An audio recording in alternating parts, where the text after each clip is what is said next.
اللهم يا رفيع الدرجات اللهم يا رفيع الدرجات Allah gawenangan sakadar ngalalauk kalaut boga guru mursyid sageusna meniti dengan sulukna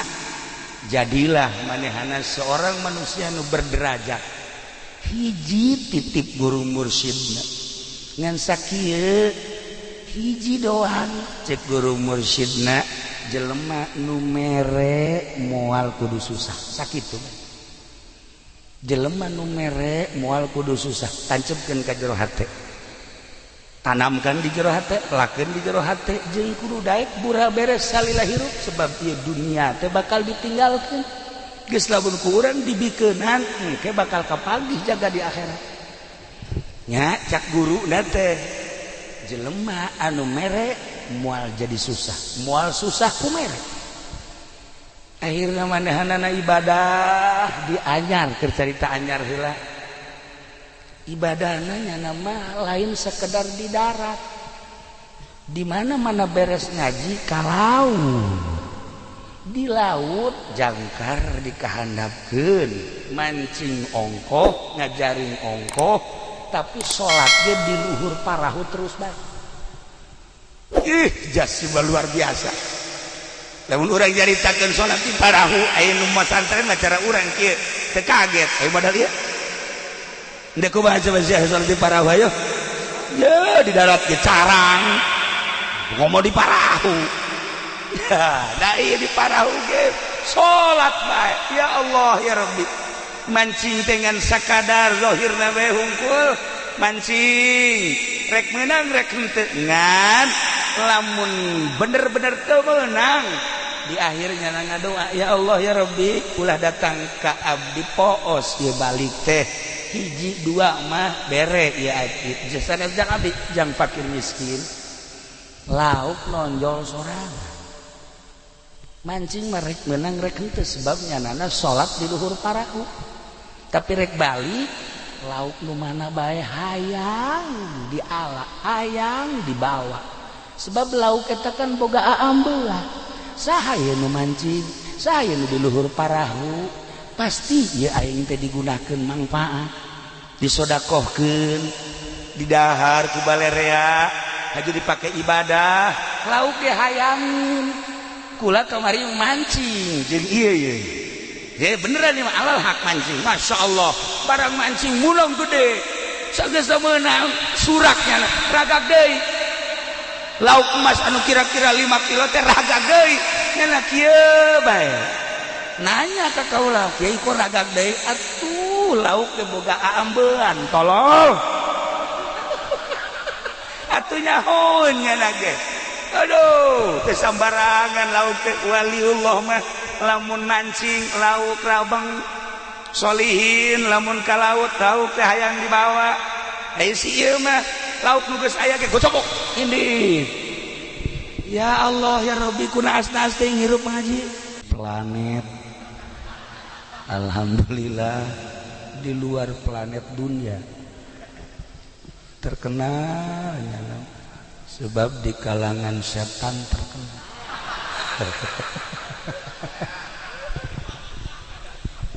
alhamdulillah eksis hadir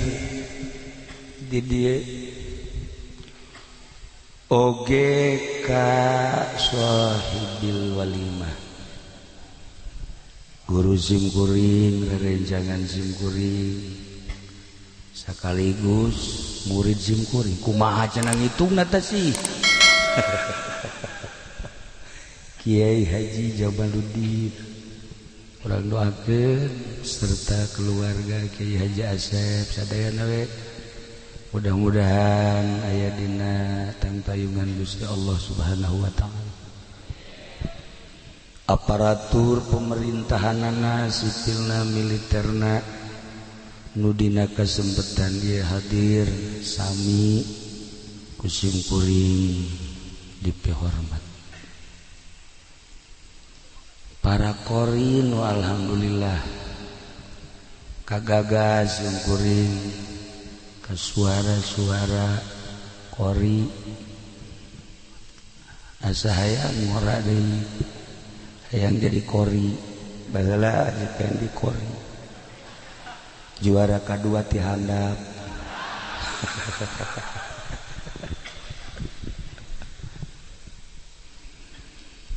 kalayan ingayah ti Gusti Allah alhamdulillah khususna sim kuring umumna urang sadayana dina wengi ieu tos aya catetanana kedah kempel di dieu ngareah-reah dorong doa ka Kiai Haji Jamaluddin padahal sim kuring tos wanti-wanti haji bisi aya anu ngundang ulah ka Aad DJA DJA Duren Jatohan Haji Aad ulah mun aya nu ngundang muhun cenah cek Haji Jamal teh muhun prakjana nu ngundang puguh geus diwanti-wanti ulah tapi nyana ngundang kekeh supaya hadir jangjina mah asal datang bae tapi ieu haju ngaji di dieu maksud azamna mah terek ngaos terek ngaji terek manggihan Kiai Haji Jamal henteu jasa dek naon tuh kapanggihjeung nyana ieu mah maksud azamna mah kapanggih hayang pendak sareng ama sebab mama teh ama teh ieu murid mama Sempur urang geus teu kapendak teu kapanggih jeung mama Sempur aya muridna sarua mama Ujang asa kapanggih jeung mama Bakri tuh badak ge langsung dari simkuring teh soa cukup sakitu ge padahal mah tadi derek balik dan kulantaran can dahar aju dahar heula nah geus dahar aju ngaji padahal mah cukup pendak sareng mama Ujang oge sebab eta nu dimaksudna tapi barang ningali di dieu masyaallah seueur jalmi loba jelema kadaleuna masih ga jelema wallahu a'lam kadang-kadang aya anu kasep beungeutna hatena jore aya anu beungeutna jore hatena jore eueuh pupurieun tah mah sieu modelna tah mah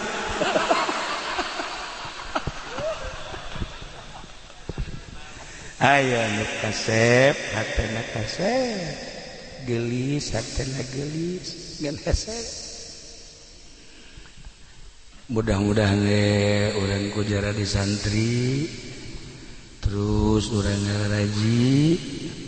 urang tawadu di payeunan Gusti sakieu ayana beungeut mah teu jadi ukuran sapira di dunia tapi hate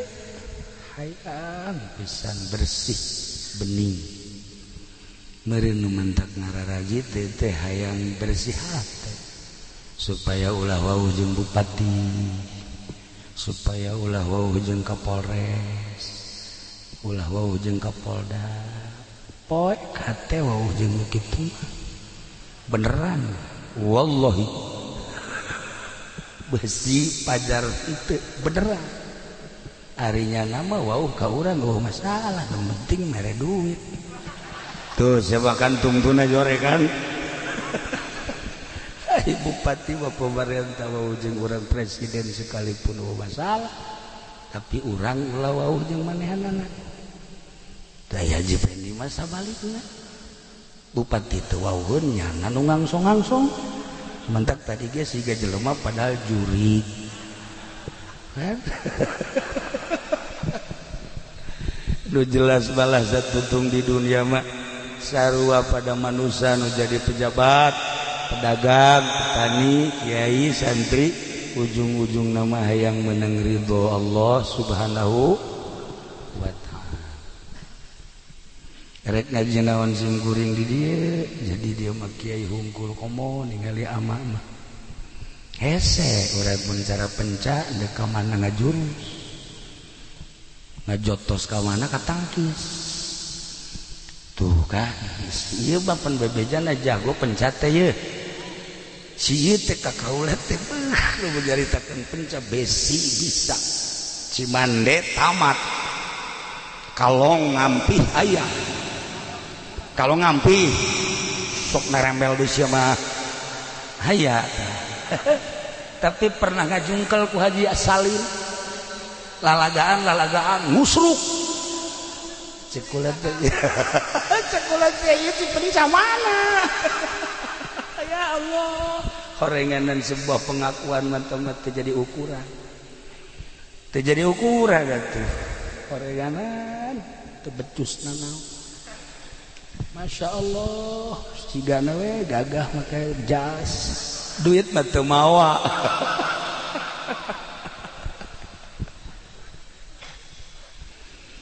Para jamaah kaum muslimin wal muslimat rahimakumullah. Dunia teh aya 5 benua, Asia, Amerika, Eropa, Australia. Gede. Di tengah-tengah dunia teh aya Indonesia. Masya Allah, terkenal ke mancanegara. Di Indonesia teh aya Pulau Jawa. Di Pulau Jawa teh aya Banten. Di Banten teh aya Pandeglang. Beuh mantep. Ternyata Pandeglang teh lain sekedar tenar di Indonesia. Di Belanda teh tenar. Di Perancis tenar, di Inggris tenar, pokoknya masyhur urang Pandeglang teh maling tenar nih. Bisaan urang Pandeglang maling naon cenah kiai, maling daging aya mencit kebo. Urang Pandeglang makan terkenal nu mencit kebo di Mekah teh, nu mencit munding, mencit sapi urang Pandeglang. Urang Arab ge bingung. Nu kuduna 2 kintal kok jadi sakintal. Etalah hebatna urang Pandeglang.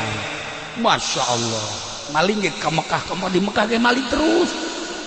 Upahana. Masya Allah. Ai ditanya, kunaon sia maling teh? Ya deket Baitullah babari istighfar. Tolol benernya.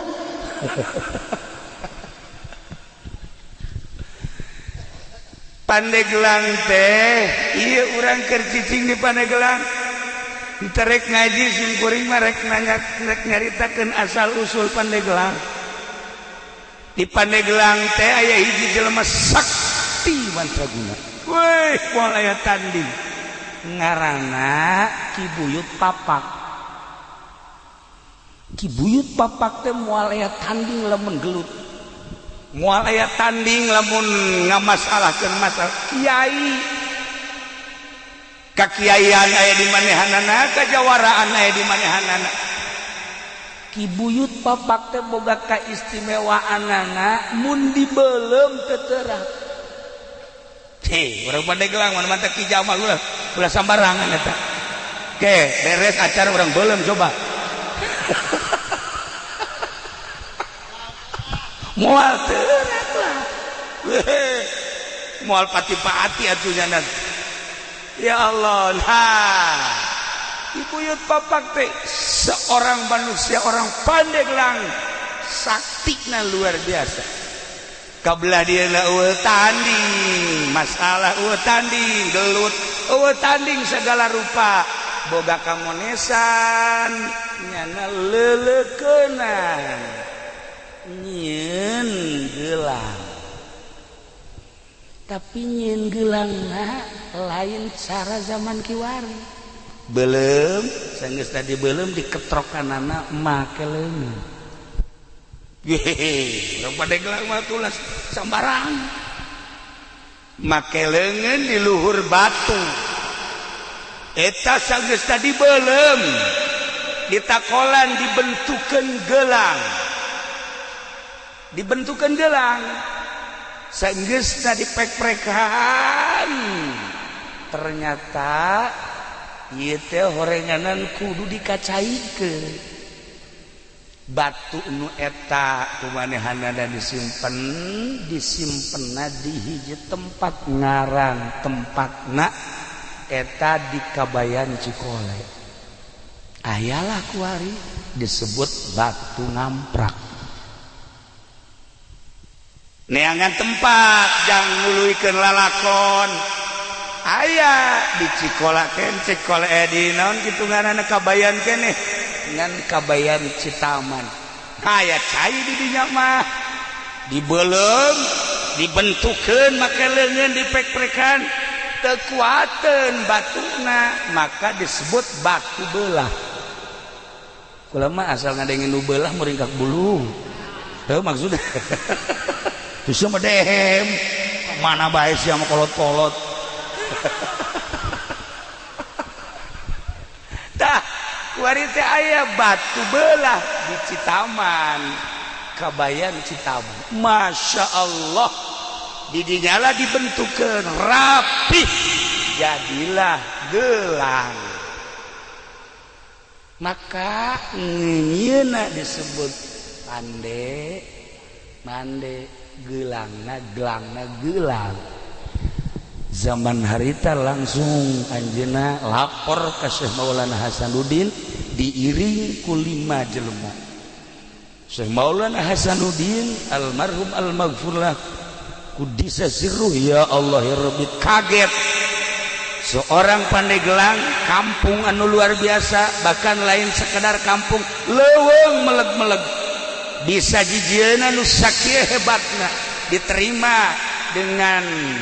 12 tangan ku Syekh Maulana Hasanuddin sageusna diterima teu meunang balik deui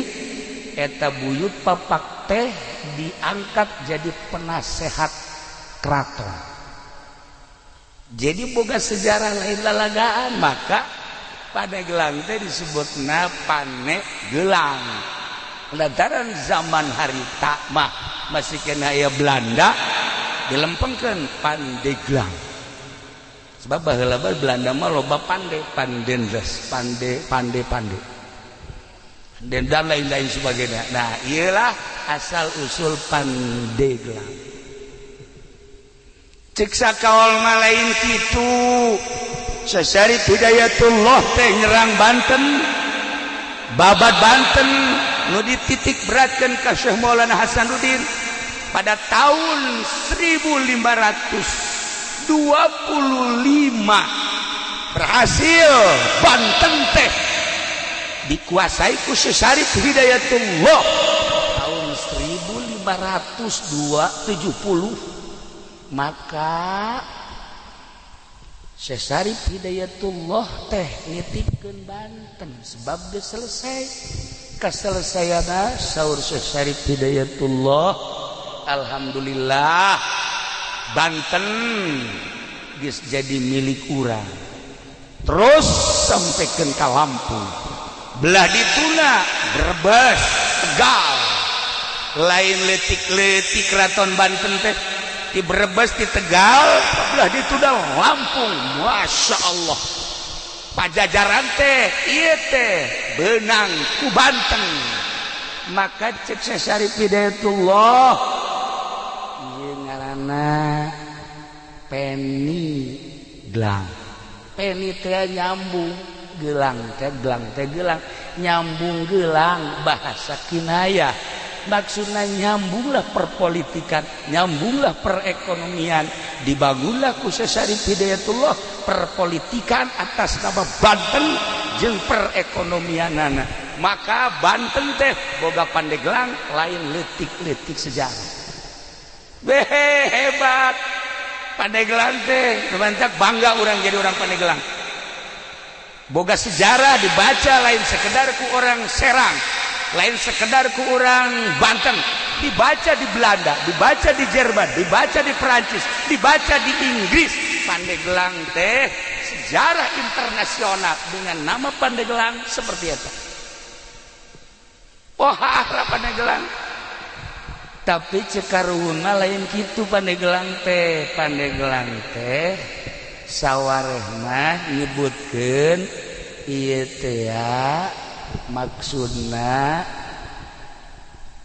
dedeulean anu jelas bahasa dedeulean anu jelas teh negla di Pandeglang teh aya hiji lembur ngaranna eta Sang Hyang Herang. Sang Hyang Herang kudu ka amat menyebutkeunana nanya na bangsa ke modal kos kitu moal nyaho cenah tuh di mana lembur Sang Hyang Herang teh di dinya teh aya batu daerahna rada pasir di mana Herang Sang Hyang Herang itu nyaho jepes ya itu sejarah sih bakal ditembak orang Prancis ya di mana Sang Hyang Herang di dinya teh rada pasir didinya aya batu gede batu teh diesian ku 4 jelema juruna teh lamun urang kadinya negla katempo ke arah utara ke arah barat ke arah selatan timur maka disebutna negla siapa lamun hayang negla dedelean tak ka Sang Hyang Herang luar biasa maka kolot nyebutna tuh di Paneglaan mun hayang neuleuh ka mana-mana tuh Paneglaan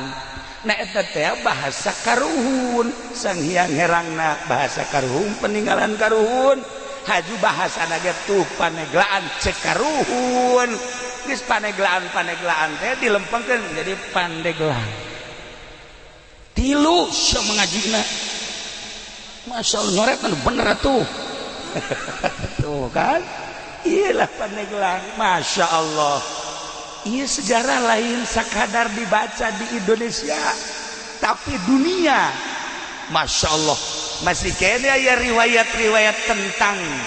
wajah tasmiyah Pandeglang cuman nu dua deui dianggap dhaif nu tilu eta mah mu'tamad ente coba ke perpustakaan Belanda bakal aya mun kukura dibacakeun bahasa Belandana ente kaget aya bahasa Inggrisnya pasti kaget moal aja aing bahasa Inggris teh nu nyaho mah ngan I love you doang iyalah Pandeglang eta sakadar wajah tasmiyah istimewa eta buyut papak teh hirup di keraton jadi penasehat Syekh Maulana Hasanuddin saat nu leuwih hebat deui di Pandeglang teh aya hiji kiai ngaranna Dasim lamun di Anyar eta teh ngaranna Jasim baheula teh Anyar teh lain Anyar eta teh Sudi Mampir baheula teh disebutna Anyar teh Sudi Mampir ketika Herman Danles ngebangun jalan disebut Anyar Panarukan setelah selesai jalan urang dinya teh nyebutna anyar jalan anyar buatan Danles nah ieu teh katelah bae orenganan eta teh bahasa anyar teh di zaman Danles jadi kuari kasebut teh anyar cek sakaoma lain kitu aya hiji jelema ngaranna Kiai Jasim Kiai Jasim teh menguasai ilmu zahir batin gawenangan sakadar ngalalauk ka laut boga guru mursyid sageusna meniti dengan sulukna jadilah manehana seorang manusia nu berderajat hiji titip guru mursyidna ngan sakieu hiji doang cek guru mursyidna jelema nu mere moal kudu susah sakitu jelema nu mere moal kudu susah tancepkeun ka jero hate tanamkan di jero hate lakeun di jero hate jeung kudu daek bura beres salila hirup sebab ieu dunia teh bakal ditinggalkeun geus lamun ku urang dibikeunan engke bakal kapagih jaga di akhirat nya cak guruna teh jelema anu mere moal jadi susah moal susah ku mere akhirna manehana ibadah di Anyar keur carita Anyar heula ibadahnya nama lain sekedar di darat. Di mana-mana beres ngaji kalau di laut jangkar dikahandapkeun mancing ongkoh ngajaring ongkoh tapi salat ge di luhur parahu terus bae. Jas luar biasa. Lamun urang jaritakeun salat di parahu aya nu masantren cara urang kieu teu kaget aya badal ieu. Ndek kumaha coba salat di parahu ayo. Ya di darat ge carang. Ngomong di parahu. Ya, da ieu di parahu ge salat bae. Ya Allah ya Rabbi. Mancing dengan sakadar zahirna we hungkul mancing rek meunang rek henteu ngan lamun bener-bener teu meunang di akhirnya ngadoa ya Allah ya Rabbi ulah datang ka abdi poos ieu balik teh hiji dua mah bere ieu abdi jasana jang abdi jang fakir miskin lauk nonjol sorangan mancing mah rek meunang rek henteu sebabnya nana salat di luhur parahu tapi rek balik lauk nu mana bae hayang diala hayang dibawa sebab lauk eta kan boga aambeula saha ieu nu mancing saha ieu nu di luhur parahu pasti ieu aing teh digunakeun mangpaat disodakohkeun didahar ku balerea haju dipake ibadah lauk dihayangin kula kamari mancing jeung ieu ya beneran nih alal hak mancing Masya Allah barang mancing mulung gede sagesa menang suraknya ragak deui lauk emas anu kira-kira 5 kilo teh ragak deui nana kieu bae nanya ka kaula kieu kok ragak deui atuh lauk teh boga aambean tolol atuh nyahoun nya ge aduh teu sambarangan lauk teh waliullah mah lamun mancing lauk rabeng solihin lamun ka laut lauk teh hayang dibawa ai si ieu mah lauk nu geus aya ge gocok indit ya Allah ya Rabbi kunaas-naas teh ngirup ngaji sholawat atuh maca sholawat tah ieu karena jasim satu ketika di jasim asal maghrib memeh maghrib keluar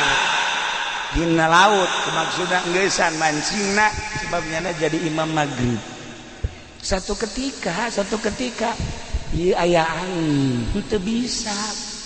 bisa mendarat di laut bae Masya Allah Gusti abdi teh imam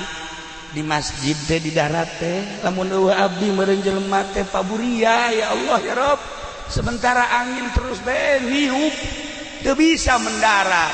terserah Gusti abdi mah sebab abdi mah ieu teh diparentah ku Gusti ka modelanana Ki Jasim di masjid ngimaman aya di laut aya deh urang bisa kitu nyandung urang geus ya pokona mah moal ka nyahoan ku nu kolot di nu kolot aya di nu gora terus beh Haji Agus ka kula menta jampena kae heula Gus tenang heula nu kos kitu mau malaka diturunkeun tuh ya ieu Jasim luar biasa Jasim Masya Allah. Nah satu ketika anjeunna ngadenge di darat teh budak leutik ceurik aya tiluna nu ceurik teh ditanya emakna di ieu kunaon budak careurik hampura Pak Jasim kunaon ti kamari budak ieu lapar candahan Masya Allah atuh lain bebeja cek manehanna lauk anu menang di laut langsung dibikeun kabeh kena di dahar bahkan manehanana manitip di besi aya jelema-jelema nu kalaparan anu hese dahar bebeja ka kaula insyaallah kukula dibantu percis ku siapa kita mah kitu mun aya anu cerik bebeja ka kula asal nu cerikna umur 17 tahun cewek deui wah mah bengkol bae jelema heran aing mah tah ieu lah Jasim akhirnya Ki Jasim teh terkenal di daerah anyar teh baheula mah sudi mampir keneh ditaruturkeun ku urang dina boga elmuna naon sih Pak Jasim Kiai Jasim hiji bae ti guru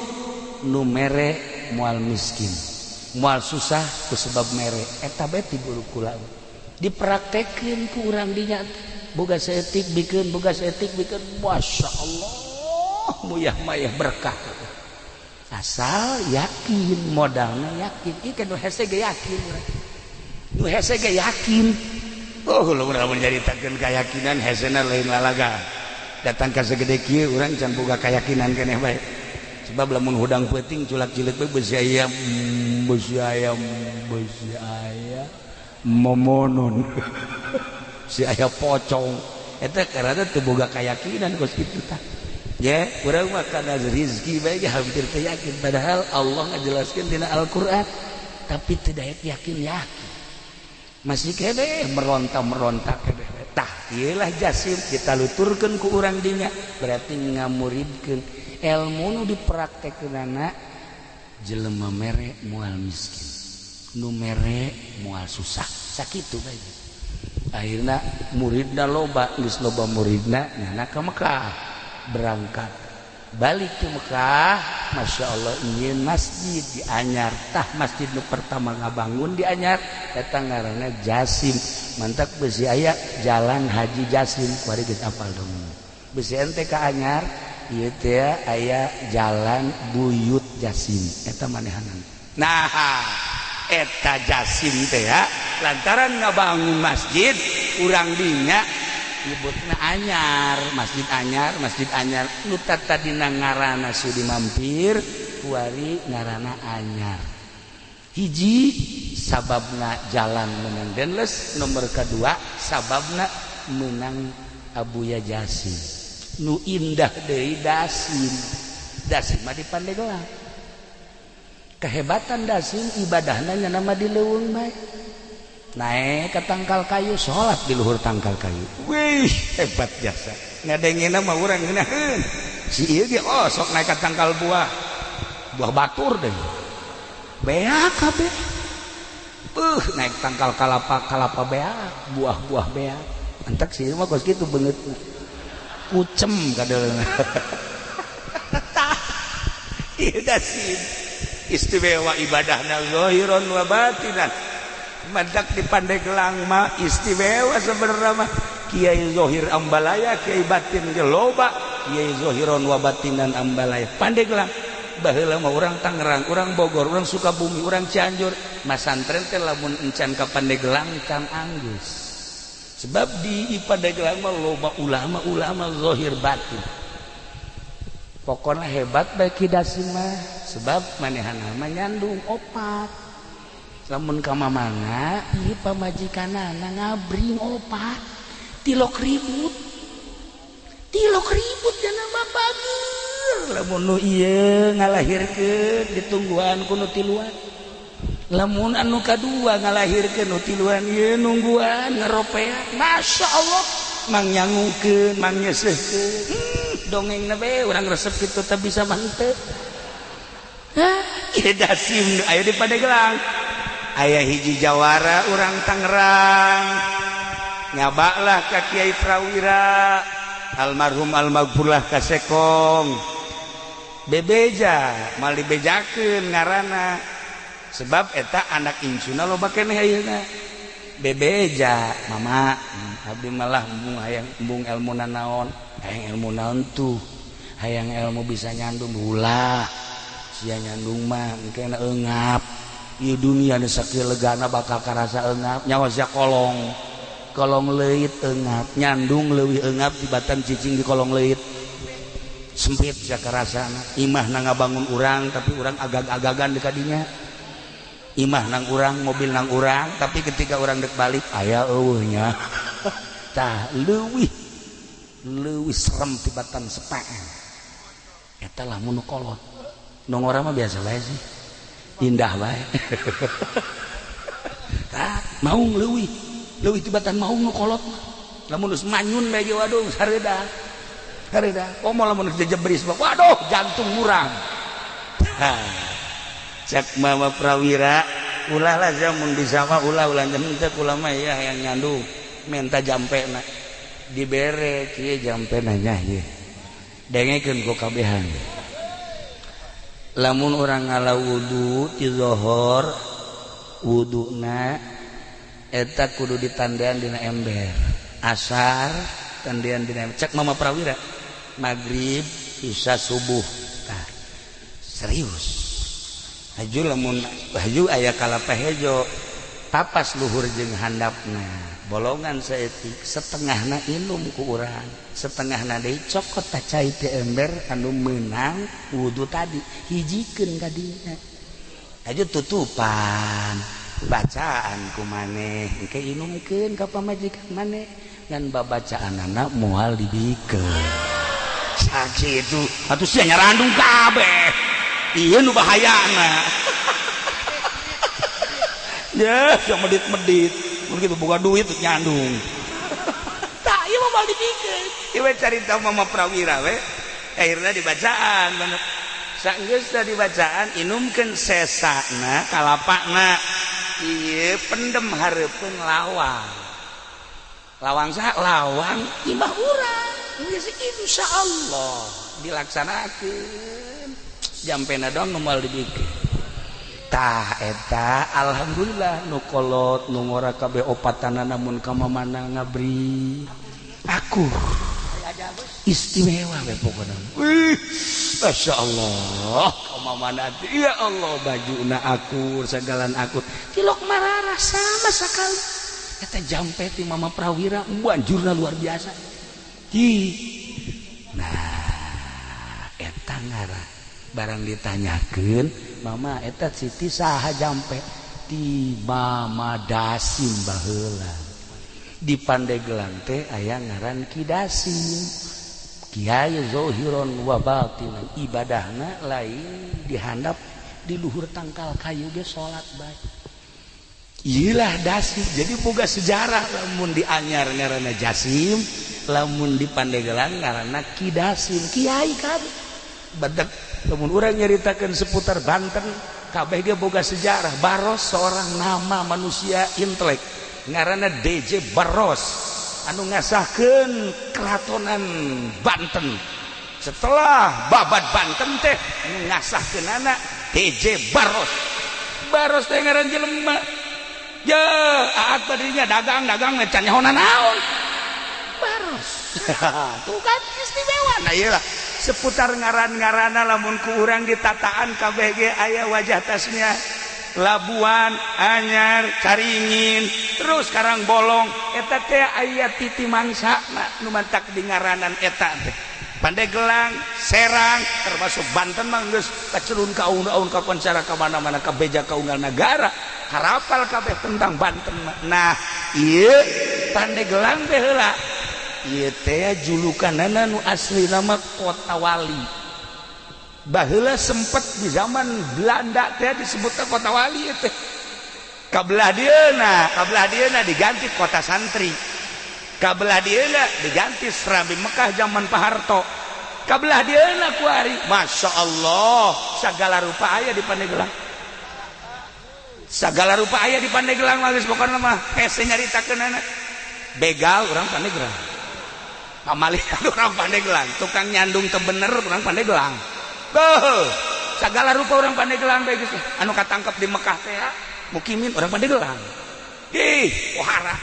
Tapi ulana leuh kituna sejarah kiai-kiai jebolan Pandeglang Masya Allah. Mantak urang bangga di Pandeglang aya Ki Bustomi, aya Abuya Cidahu, kuari senyit Kiai Mupasir, Mama Ujang di dieu. Deuk ka mana di neangan ilmu teu kudu jauh-jauh. Beakeun tah ilmu Mama Ujang. Ujianana moal beak datang ka Iraha gitu. Tuh, Mama kitu ngan Ki Mupasir ente mun hayang zuhud ka ditu. Kalau urang ka ditu belajar ka ditu, ulah dahar, ulah nginumna saeutik bae. Si ieu sapoe kuat, dua poe, 3 poe geus kieu bae tah. Iya, mabok zuhud cenah. Ya Allah ya Rabbi.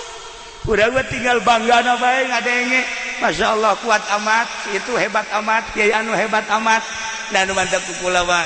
tanpa sepengetahuan kiai-kiai anu bersangkutan. Kula wa penting sok doakeun kemudian dihadiahan ununya hok kabeh nu mantak cara rintaeun sebab kulana sok kirim Fatihah ka ieu ge sok ila hadratir ruhi fendi al-Fatihah geus we gitu asa geus paeh tapi gitulah para jamaah kaum muslimin wal muslimat rahimakumullah. Keistimewaan kidasim teh lain sakadar nyandung tetapi nyana horenganan seorang bengkong nu mantak di Pandeglang mah ilmu bengkong teh aya loba tuh pengkong lamun di Garut bengkong lamun di urang pengkong lamun ieu mah pengkor beda setik lah ta eta teh keistimewaan kidasim teh bisa nyepitan bisa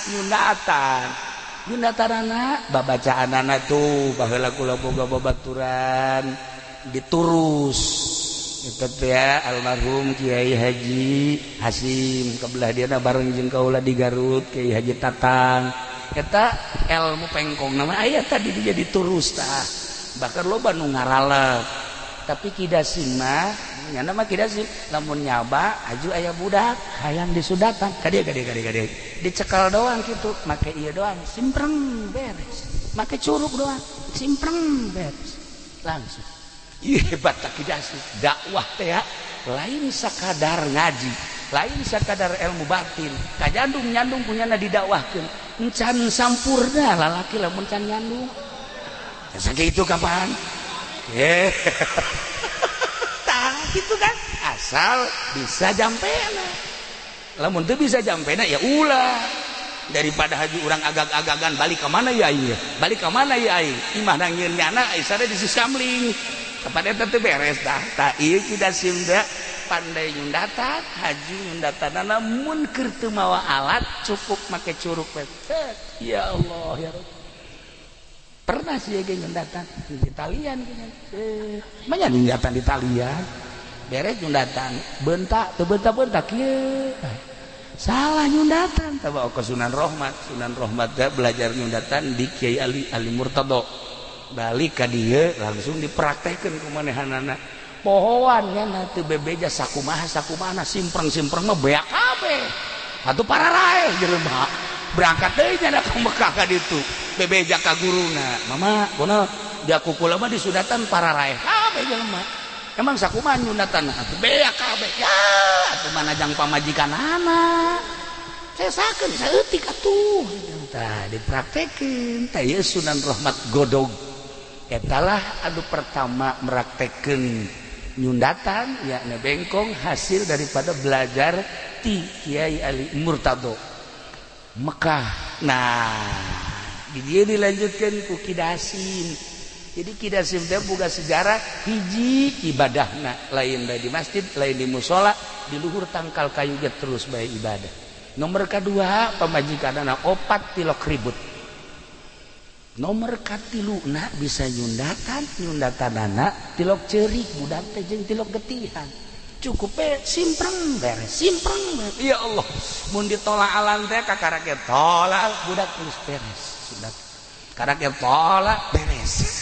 Kehebatan kidasim. Ya Allah ya Rabbi. Luar biasa Pandeglang teh boga sejarah istimewa. Lamun urang nyaritakeun ahli batin di Pandeglang almarhum Abah kula sok dongeng ketika masanten di Prakiwai Kiprewira sok milu sekong sok milu jamiahan Kaki Abdul Halim sok tukang mawa kitabna kitab Mama Sekong eta teh nu diajina mah Jamul Jawame beja cak Abah teh kos kitu jadi berarti lain sambarangan tah Ki Abdul Halim memang kumaha Ki Abdul Halim mah teu kukubah ngan sakadar hebat mamanehanana pernah satu ketika nyana lempang di jalan kereta tasbehna murag di jalan kereta eta kereta nguik-nguik kan teu bisa maju aya tasbehnya mah wih eta masinis kaget ieu aya naon ieu teu bisa maju barang ditempo aya tasbeh sieun kabeh nyekel tasbeh eta sieun nyekel tasbeh barang ditingali tuh nuanieun ieu tasbeh tadi nu liwat mah Kiai Abdul Halim kadinya teh digerokeun bae na ya ki oh bener cenah terus we ditinggali heuh tas we kula dicokot kareta maju deui coba tas we sia coba aing nyaho ya Allah ya Rabbi da ieu para jamaah kaum muslimin wal muslimat rahimakumullah kitu rek nyaritakeun ngaji sim geuring mah lantaran isin ka kiai-kiai di dieu wirang ka ama cacak-cacak mah masih geuring ya insyaallah meureun hiji hadis dua hadis mah aya nu apal ngan kulantaran deui aya ama taaduban ka ama embung lah maningan dongeng seputar eta bae mun ku urang dicaritakeun ini miti babad Bantenna terus ka Pucuk Umbuna terus ka Serang terus Pandeglang Labuan aya saha di Labuan teh kaya di urang teh aya Syekh Daud Cibandat aya Syekh Asnawi Caringi beuh lah dina aya Ki Husein carita geus puguh di Bantenna aya Syekh Maulana Hasanuddin aya Syekh Yusuf ya Allah ya Rabbi kabelah dina aya Ki Abdul Halim aya Mamang Armin Cibuntu Kiai Prawira beuh pohara jasa disusul kuno kamari ieu urang apal Abuya Cidahu Abuya Bustomi jeung saantara-saantara urang nyaritakeun baros nyarita Pandeglang mah kaya santri kaya ustad kaya beunghar kiai Kiai Zohir jeung Kiai Batik teu kudu ka mana ngaji teh cukup di Pandeglang bae teangan giragi kiai anu berpolitik aya kiai nu tasawuf aya kiai anu macam-macam ente dek neangan kiai teh kudu ka Jawa Tengah Jawa Timur cukup dek belajar politik aya di Pandeglang Banten dek belajar ekonomi kiai anu dagang ambal aya geus teh nyaho kaler kidul haram halal geus teh kiai eta teh ambal aya bari bantu masa kiai boga showroom kiai boga showroom HP, showroom mobil, pada teh urusan jeung bang. Ai bang teh lamun ku urang dibaca kitab dakepan mengandung riba. Di ditu da teh urang mencari teh moal dibacakeun izin ka ama. Nang dijelasna mah seperti eta. Eueuh masalah eta teh seni variasi. Jadi di Pandeglang teh kiai anu tasawuf loba, kiai anu zohir bae loba, kiai anu zohir batin ambalaya, kiai anu berpolitik loba, kiai anu berekonomi loba, kiai anu berbudaya ge ambalaya teu kudu neangan ka mana. Tapi ketika aya seorang habib ahli batin nyaba ka Banten kuari nyaba ka Pandeglang pernah neteskeun cai mata. Sebab naon? Sebab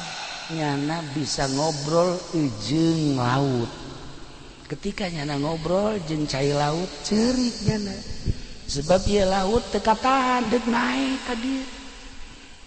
Gunung Karang hampir-hampir cak habib ahli batin. Nu kukula kuari karandapan habib teh hiji Habib Lutfi, dua Habib Umar, tilu Habib Japat, Habib Sehan, eta bangsa habib-habib nu waduh aredan. Edan Allah dari sieu mah edan jahe kolot-kolot gitu tahu diri mah tuh Masya Allah itu beda jauh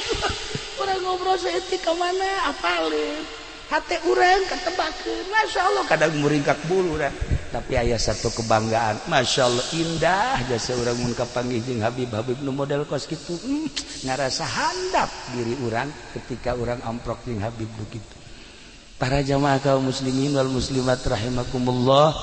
ialah cerita seputar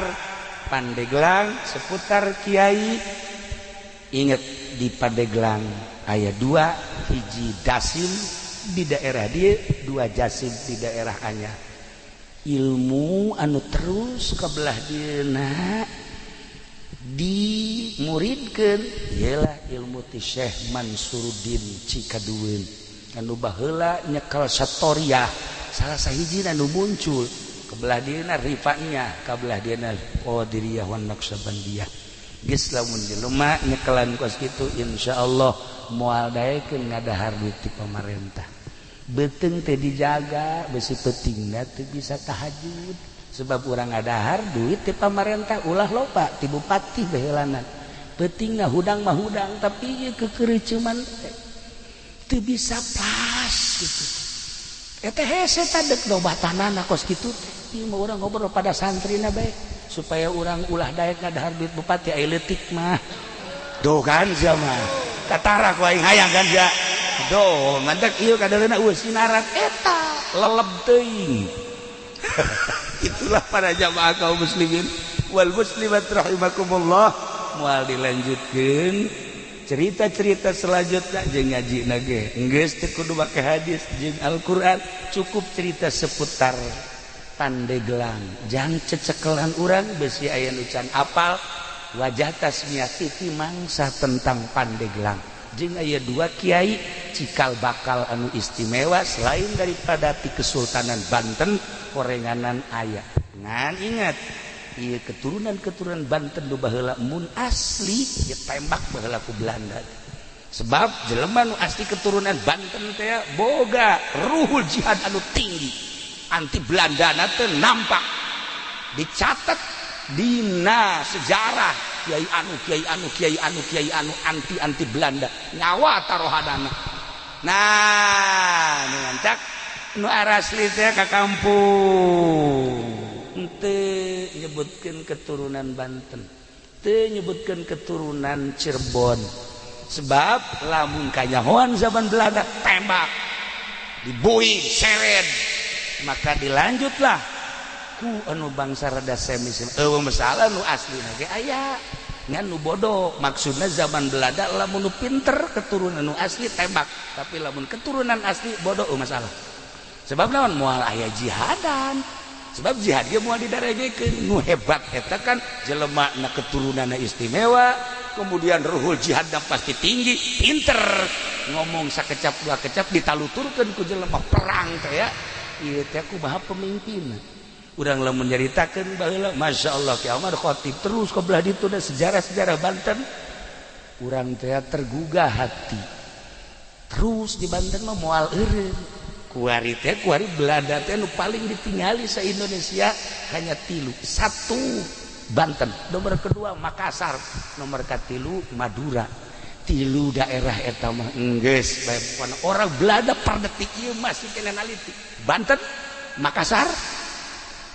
Madura. 3 eta mah geus lain lalagaan geus. Masyaallah. Sebab lawan aya andil orang Makassar di Banten. Aya andil orang Banten di Makassar. Aya andil orang Banten di Madura. Aya andil orang Jawa Timur, bukan Madura, Jawa Timur di Banten. Nu 3 eta mah persatuanana luar biasa. Nu mantak menang ge babat Banten, dibantulah ku orang-orang tersebut. Maka sampai ayeuna orang-orang Belanda, Inggris, Prancis neliti saha nu bergerak di Banten. Siapa orangnya? Saha nu bergerak di Jawa Timur? Siapa orangnya? Saha nu bergerak di Makassar? Saha jelemana? Sampai ayeuna masih kena diteliti keneh bae.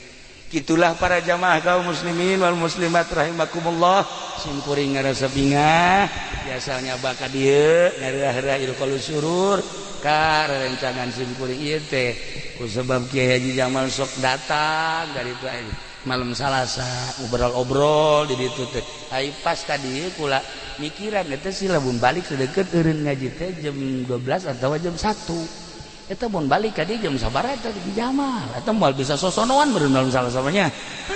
Tah ieulah para jamaah. Jadi artina jadi akrab lah. Teu aya jarak antara simkuring jeung Ki Jamal. Kiai Asep baheula rakana kan nya. Geus ngiring ka Baghdad ka mana alhamdulillah lumantak hubungan Cilongok jeung Solok Jengkol. Ieu ge Solok Jengkol ge aya catatanana nu mantak disebut Solok Jengkol teh. Aya wajah tasmiahan, pohoan tadi teu kabahas tapi geus penting teu kudu. Aya kunaon nu mantak disebut ieu kampung Solok Jengkol. Aya lah.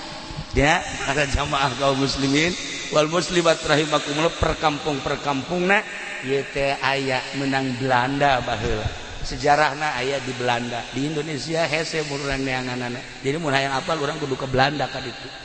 Hese. Nah, gitulah malam ieu alhamdulillahirabbil alamin jang menggugah sejarah. Ternyata Pandeglang lain sekadar daerah biasa-biasa, kaya dengan potensi-potensi anu berjuang di keagamaan. Sampai ayeuna Pandeglang tetap diperhitungkeun kiaina jeung santrina.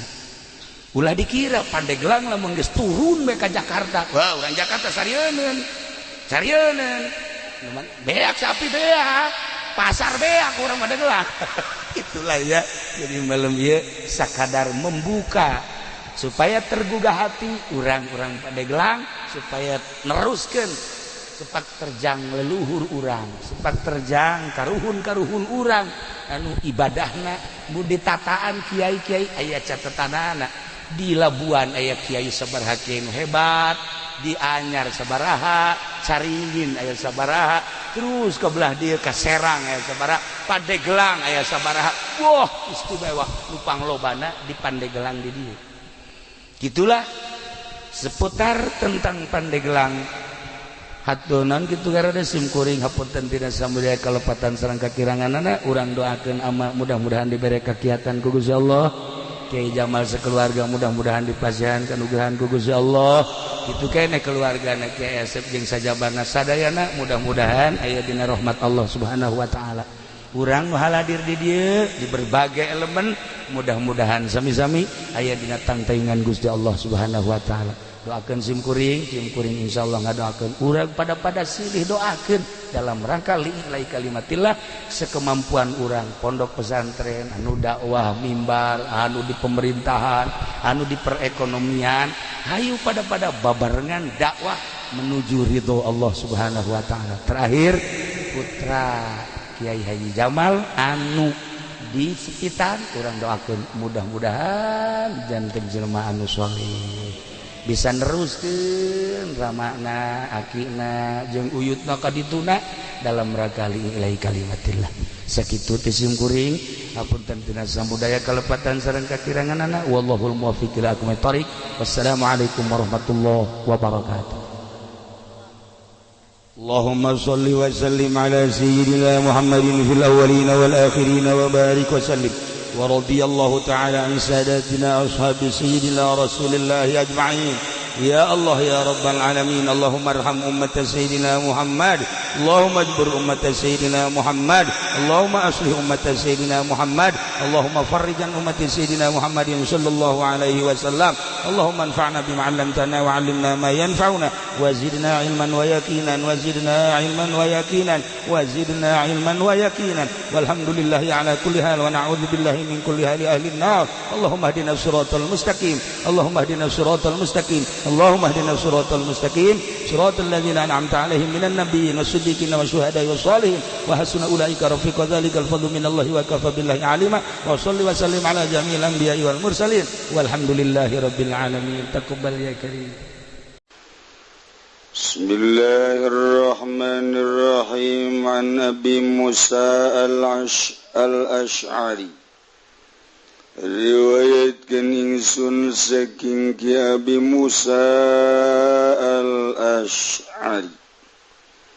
wa Mu'adzin lan Ki Mu'adz radhiyallahu anhuma muga-muga nilar bendu safa Allah anhuma saking karone Abi Musa lan Mu'adz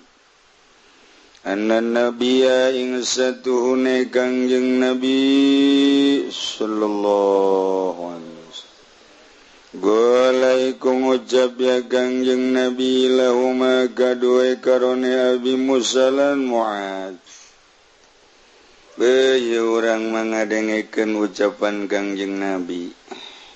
Biasa mah urang ngadengekeun ucapan teh di televisi ucapan-ucapan bangsa genderuwo bangsa momonon urang kuariwa ngadengekeun ucapan Kangjeng Nabi Muhammad sallallahu alaihi wasallam ngucap ing lafaz la ta'khudhu fi shadaqati aja ngalap sira kabeh ing dalam sedekah illa min hadhil asnafil arba'ah angin saking ikilah iki tegese pirang-pirang pantakang papat tesakabehna nu kudu dikaluarkeun zakat aya aturan-aturanana opat nu kudu dikaluarkeun zakat dangder mah teu kudu hui teu kudu suwag teu kudu bangsa gitu kumbili teu kudu kacangan wasok dicait nu aya cucukan naon ngaranna jaruju tuh dasar orang lembur atunya orang lembur sama ngahiji jeung talipuk kadenya pastinya masuk ngarahar eceng ya emang banget kota jeung lembur kan kadele banget kota malunyu bagus kota ngaranna makanan akan makanan kota lembur mah ya tak gitu kos jaruju bae gitu asyairi suwiji kacang syair wal hintotilan gandrung wazabibilan anggur wa tamarilan korma jadi ulah dicokot sodakohna ulah di zakatan teu kudu kecuali opat hiji kacang syair di Mekah nuku urang sok dibeli dua gandrung di urang gandrung keur urang leutik mah aya melak gadung sapira di galon doang itu ngebon humakeun teh di India gandum Pakistan gandum nomor katilu zabib anggur di urang nu ngebon anggur nomor kaopat korma di urang mah jadi tanggal kormangan teu buahan sebab korma mah kudu dikawinkeun nyana memual buahan lamun teu dikawinkeun berarti kan aya ngalamar heula ya biasa ngawinkeun korma jadi nyadawa kudu dikawinkeun mantak Kangjeng liwat begitu liwat cak Kangjeng ari ieu ente keur naon kula keur ngawinkeun korma kawinkeun teh itu Kangjeng Nabi wayah buahan mah buahan bae ayeuna bae henteu henteu atuh ternyata setahun eta teu buahan Kangjeng balik deui ka dinya nyana aya di dinya ente keur naon ieu dikawinkeun keur ieu pancak tuan ulah dikawinkeun wayah buahan mah buahan wayah henteu henteu ternyata teu buahan oh cek Kangjeng emang kudu dikawinkeun kumaha cara ngawinkeunna bejakeun kieu cara ngawinkeun ieu korma mah nah eta anu paranti buahna teh naon ngaranna mun di kalapa mah manggaranana waktu leutik nah ieu disuit terus oh cak Kangjeng Nabi mun teu kitu geus jadi adat tilok buahan ai kitu mah antum a'lamu bi umuri dunyakum ente urusan dunia leuwih nyaho geus atuh laksanakeun tuh jadi urusan dunia dipersilakeun ka urang misalna nyieun lawang atuh ka urang teh mah teu kudu kumaha coba dina hadisna nyieun lawang serutanana kumaha teu teh kudu urusan urang teh antum a'lamu bi umuri dunyakum tuh urusan ngengselanana teman dek 2 dek 3 dek 4 tuh dina hadisna urusan dunia teh mah ai hayang tara ngajeblak hiji atuh ai hayang kuat atuh 2 3 eta antum alamu bi umuri dunyakum urusan dunia cara-carana mangga teh mah urusana dipasrahkeun ka urang sebab Kangjeng mual apaleun soal ngawuluku banyak lihat cara ngawulukuna emang kumaha gitu ngawuluku lanjamna cara ngalanjamanana cara kitu masangkeunana lamun tanggah teuing eta teh meunangan kana taneuh jeung bisa kena dengkul sapi eta lamun tangga teuing tungkul teuing eta berat mebas deui moal beres moal katarik jadi kudu sedang endek masangna singkalan sabaraha nah eta urusanana urusan petani singkalan sabara senti ndek asumna eta kan diatur ku petani jehe. Nah eta ngagulak-gilekeunana walukuna jeung naon kara mun sapina atau mundingna. Nah eta mah mun neangan urang di hadis moal manggih di Bukhari di Muslim moal manggih di Sunan Nabi Daud Sunan Nasai moal aya eta mah tanyakeunlah ka urang panglembur-lemburna ya Haji Pendi urang lembur mah deui nya nama kampungna ge kampungna jasa eta urusan kos itu tanyakeunlah ka ahlina eta timbul antum a'lamu bi umuri dunyakum oh cek Kangjeng bener-bener gitu masuk atau dek dikawinkan mangga bae tah urusan anak urusan dunia tuh makanan nu kudu dizakatan teh horenganan kacang syair gandrung gitu anggur korma adapun eta mah bangsa gitu dangder ui butun ketela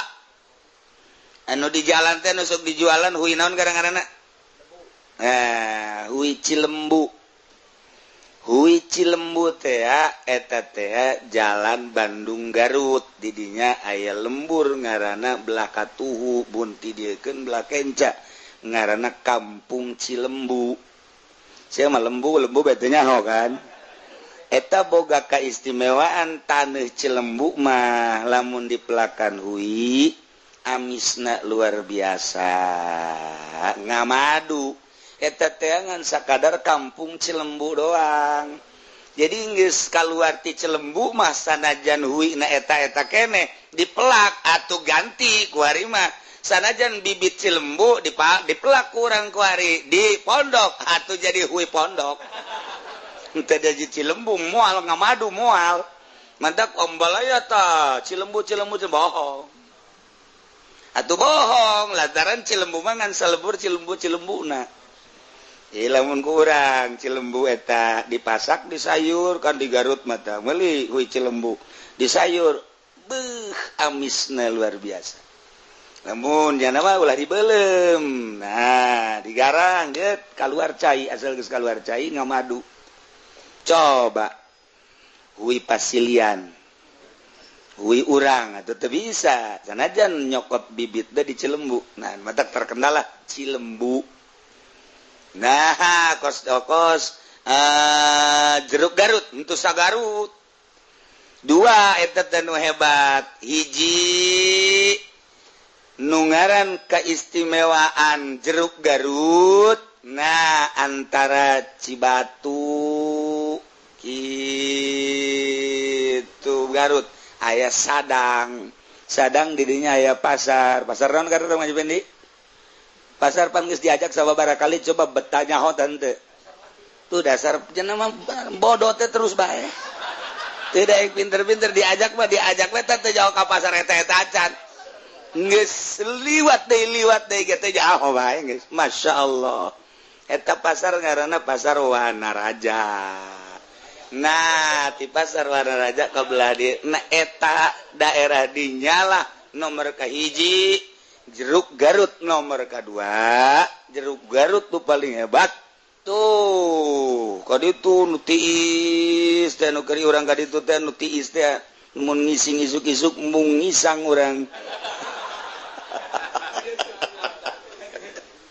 ku tiris-tiris dah lah cek dina salat lain salat moal wa moal makan ke belohor nya tilok ngisang meper we tiris nya okos pare Cianjur jadi lamun teu pernah masantren atau cicing di ditu naliti atuh teh nyaho urang mah Cianjur we sakabupaten Cianjur taneuh nu paling hebat bagolo Cianjur ta eta teh Pandanwangi Cianjur eta teh gentur sakikituna we sagentur ta eta nu paling nomor hiji sakabupaten dia dipelak di mana Cianjur bandingkeun jeung nu daerah gentur eta urang mun ka gentur pasawahan tak kiri kanan eta Cianjur asli kayak gitu baru belah itu atuh biasa Cianjur bae kasengitan kapelenan naeta nu paling hebat eta kos cabe Kabupaten Tangerang teh paling istimewa cabe na sa Indonesia paling bagus adalah Kabupaten Tangerang henteu sakabehna Tangerang nu panghebatna Cilongok.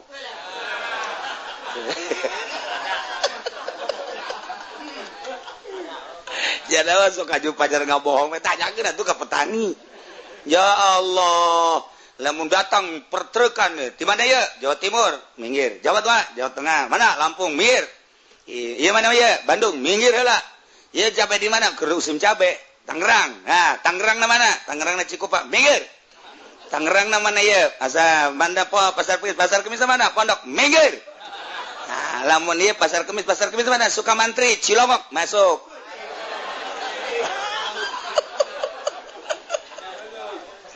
Pajar bohong aing, aduh. Tanyakeun ge ieu mah. Di ditu di Pasar Induk Jakarta baheula, masyaallah asal geus aya rombongan cabe Pasar Kemis tapi Sukamantri Cilongok, masyaallah. Geus nomor hiji bae eta mah geus. Jadi eta mah cabe teh amis aya, lada aya, sengit aya, pokoknya serba aya. Nu mantak santri be santri lamun usim cabe.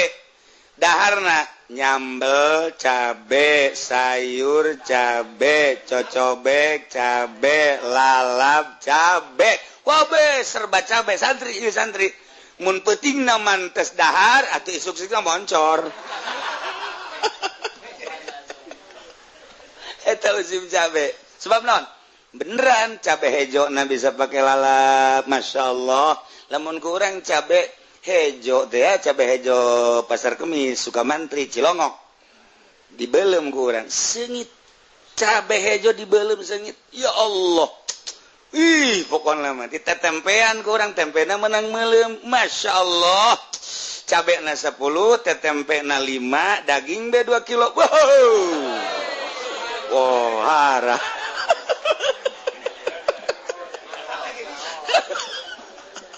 Hebat eta. Ya Allah, ya Rabbi. Nah, teu kudu di zakatan, nu kudu di zakatan mah 4 rupa rawahu Tabrani wal Hakim.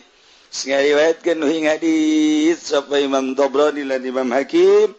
Walid dari kutni lan ikut tetep kada Imam dari kutni an Muadzin radhiyallahu anhu saking Muad mugan dilar bener saking Muad utai lapat gol yang ngucap ya Muad lapat fa ammal qissa'u wal batigh war rumanu wal qasabu faqad afa anhu Rasulullah maka napan utawi bonteng lan samangka lan dalima lan tiwu iku pangkat temen ngahampura anu saking kulun minal kisah wal bitikh wal ruman wal qasab sapa kangjeng Rasulullah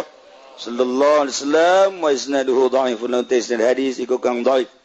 anapun bonteng baik bonteng suri maupun bonteng sayur lalap samangka nu gede nu sedang nu letik dalima gede letik tiwu eta mah kangjeng Nabi afa anhu Rasulullah ngahampura teu kudu di zakatan isnaduhu dhaif al ma'na al ijmali wallahu a'lam.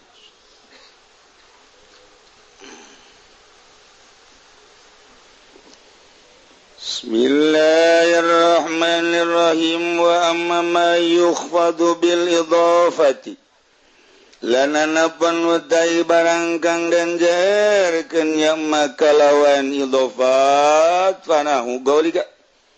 kumakaya umpamane ucapan sira ngucap-ngucap ing lafaz gulamu zaidin wa huwa dan utawi ma yukhfadu bil idhafat ala qismaini ku tetep ing atasarong duuman ma yuqaddaru bil lam suwiji barang kang den takdirkeun ya maka lawan lam wa ma yuqaddaru bimin lan barang kang den takdirkeun ya maka lawan alladzi yuqaddaru bil lam maka uti kang den takdirkeun ya ladzi kalawan lam nau gulamu zaid iku saumpama lapan gula muzaidin utawi kilai kepandekawan kang tetap kadua kizai alladzi yukan munnak ditakdirkan gula muzaidin tai kilai ki ku gula muzaid walladzi yuqaddaru lan utai kang den takdirkan lialladzi bimin kalawan minna wa sabu khazin yakum palapan sabu khazin wa babu sajin wa khatamu hadidin taiki laiki kudodot saking sutra lan taiki laiki lawang saking kayu jati tan taiki laiku alis saking besi wa masbah dzalika lan barang kang nyarupan ya madzalika ing mangkono kitu atamu hadidin taqaddamal kalam ala hadza itu dingin para rasa ningat tasaiki laiki kaul awal alkitab ing dalam awal kitab wallahu alam bisawab uta Allah iku kang maha uninga kalawan kebenaran wa ilaihil marji' wal ma'ab aniku tetap kada Allah utawi ngon babalik wal ma'ab tegasan ngon babalik wa sallallahu ala sayyidina Muhammadin lan muga ngawi rahmat sapa Allah ing atase Gusti ingsun sadayanya tane Kangjeng Nabi Muhammad sayyidil arab kang dadi kepala ning warab wal ajam lan ajam khairi man lamma wa amma kang li becik-becik wong kang jaya memimpin Yaman lan jayaman wa amal bahrul fayat lan kang dadi biang lautan pirang kang luber aladzin tasharat min ulumihi kang narima gumlar saking pirang ilmune kangjeng Nabi ulum musyariati wal hakikat pirang ilmu syariat lan hakikat intisar zuri beryad kaya narima gumelare itu kembang mawar beryadi kalawan atawa ing dalam patamanan wa ala alihi lan ngatas pirang keluarga kangjeng Nabi al-muntimina kang bangsa kabeh sahabati lan pirang sahabat kangjeng Nabi al-muqtadi nabihim kang anut kabeh bihim kalawan ali sunnati sayyidil mursalin dalam sunnah gustina mursalin kabeh wasbahim lan pirang-pirang kang mengikuti mursalin wa bihim ila yaumiddi mattaba'ihim lan pirang-pirang kang anut mursalin maring dina kiamat ila yaumiddi tega maring dina kiamat wa qad tamama bihi alal fuad lan teman sampurna barang kang tetep kalaun maingat tasati kamula hadal maram lan sampurna pailikilah kang dan sejabi ayanat rabbil ibad kalawan pitulung pangeran pirang hamba tamat kuwi sampurna iya anggeus kitab aya nu nanyakeun sababaraha anu sok milu ngaji endek digantina kunaon gitu encan boga rencana nyaho diteruskeun ieu ngaji nyaho eureun ieu mangke kumaha bulan Syawal bae jadi ngajina ieu tasawuf kelas tinggi mantap ke endek diaganti apa henteu kumaha ke bae tadi aja pendek nanyakeun ngaji sabaraha kali teh ulah tatanya nek ngaji-ngaji geunteu nanya naonan atuh jasana jantung ngaji gemala nu nanyakeun ka nyana mah ja kokos hajatan eueuh nyana atuh terus bae nu hajat jadi teu nineng eueuh ge ya kulantaran meureun nyana asa tanggung jawab gitu meureun deuk mangmelikeun kitab mana nanyakeun ge meureun mentek jana nyaho bayang nyaho deuk mangmelikeun nyaho yang dipangmelikeun nu jelas mah insyaallah ke ku urang diganti ku kitab tetep kitab tasawuf kenaon kitab geus aya kitab da keur dideuleuan keneh nu mantak dideuleuan eta kitab teu kaharti orang teka-harti atuh paling kayak orang gode gugut-tunggutan gode gungut-tunggutan lamun orang kayak ditanya kitab naon eta kitab nu teka-harti insyaallah kaya ieu mah nyaritakeun keaslian jurumiyah aya nu dijaerkeun ku harap aya nu dijaerkeun ku idopat ai surah nama geus kamari tentang anu dijaerkeun ku idopat nyumalende kanu sejen urang kabawa idopat teh aya mudhof ilaih geus eta mudhof sakosok kabawa ku mudhof ilaih aya mudhof ilaih sok kabawa ku mudhof eta mah pagawean santri warubama aksaba sanin awala kadang-kadang ngabawa ngaiktisab sanin nu kadua mudhof ilaih awalan kanu awal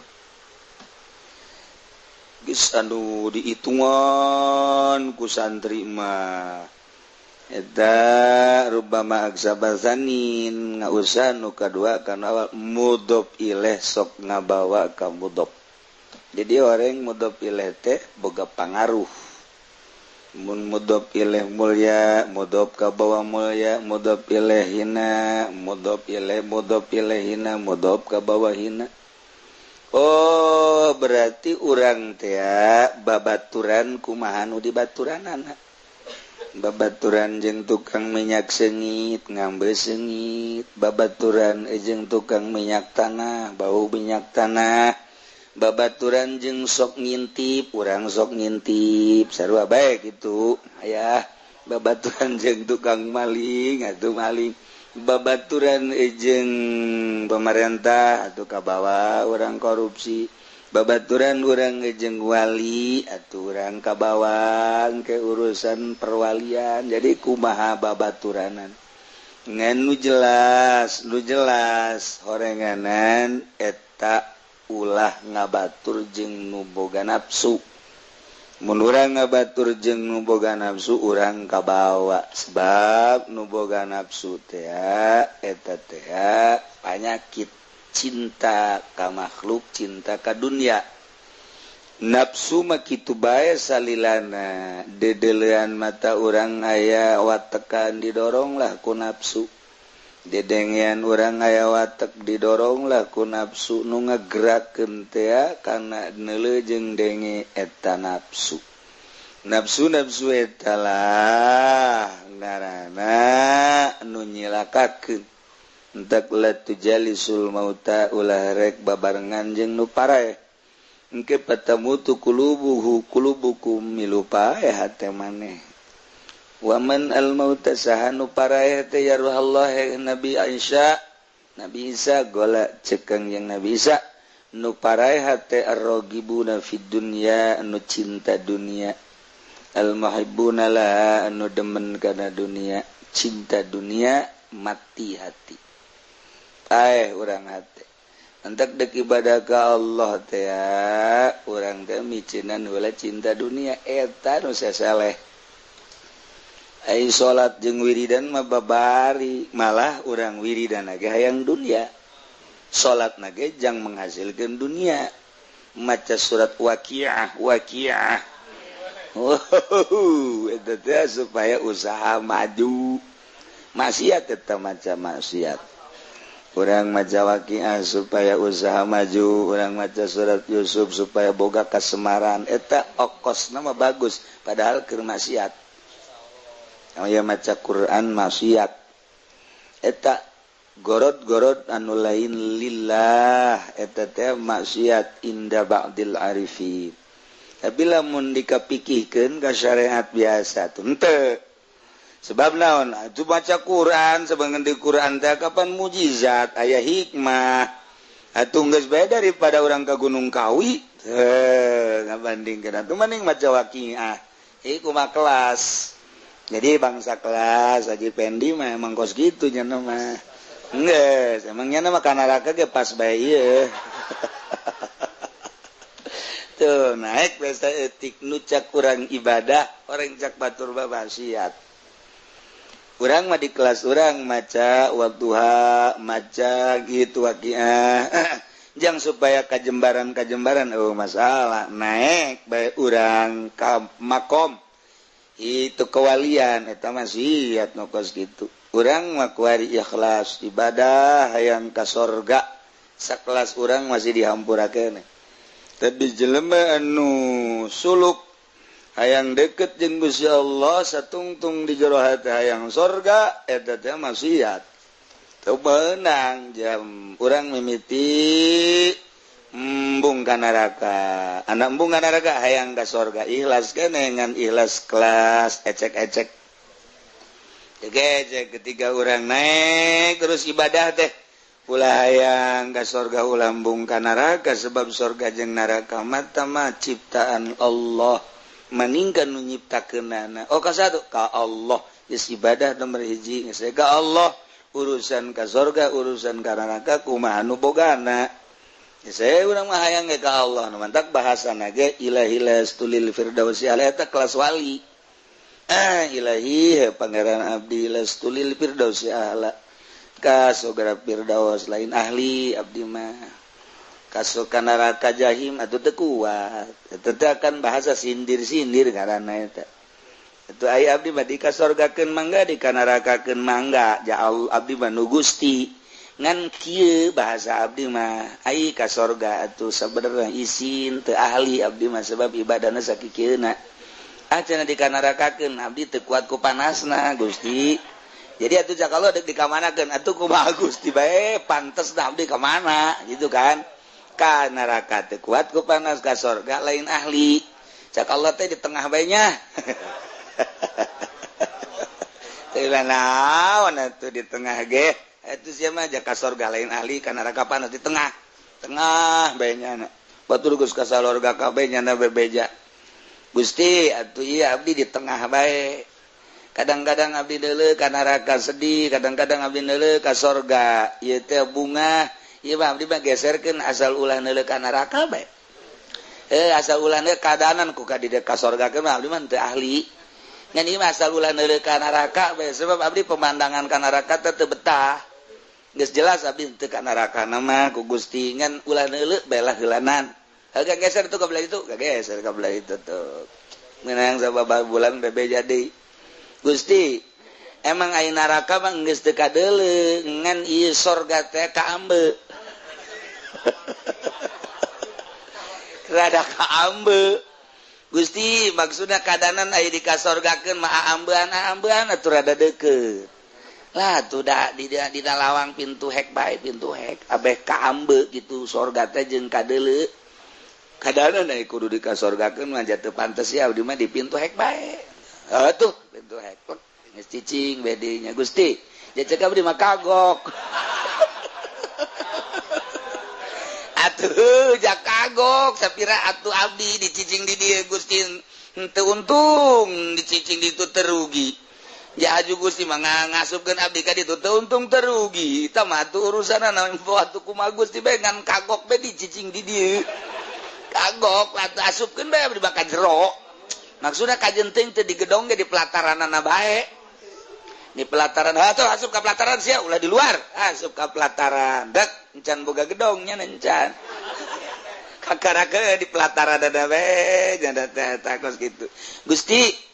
abdi lamun ditanya boga gedong henteu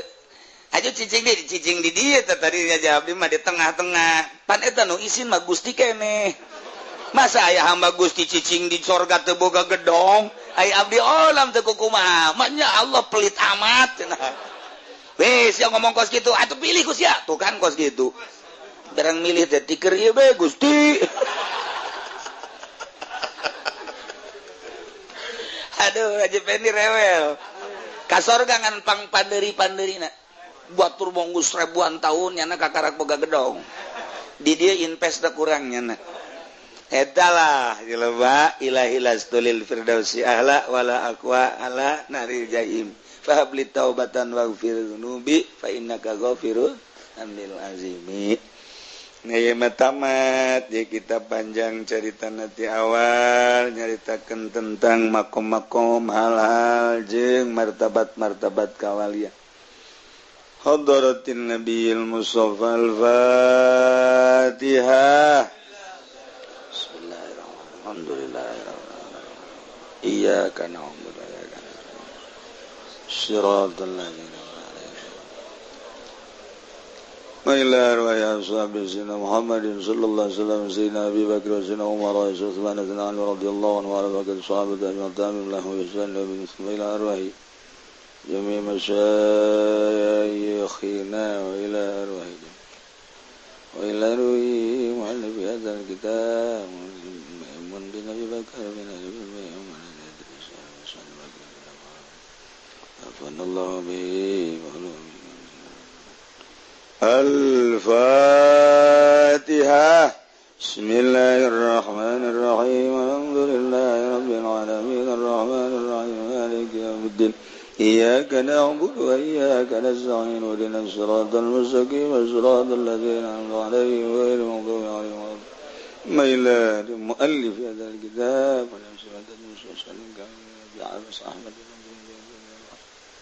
عبد القادر بن أحمد الجواني الفاتحة